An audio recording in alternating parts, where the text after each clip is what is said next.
père Dario Escobar était un pont presque mystique entre le Liban et l'Amérique latine. Cet ermite maronite s'est éteint le 18 mai dernier à l'âge de 92 ans. Il est né en 1934 à Medellín, aujourd'hui la seconde ville la plus importante de Colombie. Ancien footballeur, professeur de théologie et psychologue, il découvrit le Liban tout juste sorti de la guerre civile. Un jour, à 55 ans, il décide de tout quitter, après avoir ressenti ce qu'il décrivait comme un appel de Dieu à la vie contemplative. Il rentre alors dans l'ordre maronite, suivant les pas de Saint Charbel.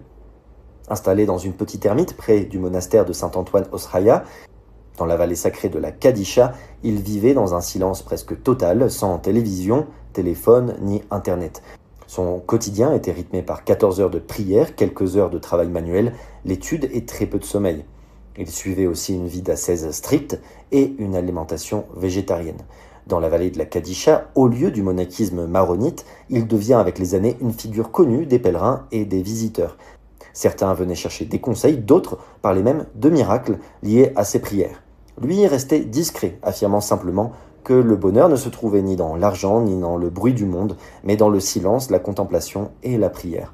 Sa mort marque la disparition de l'un des derniers grands ermites chrétiens du Liban.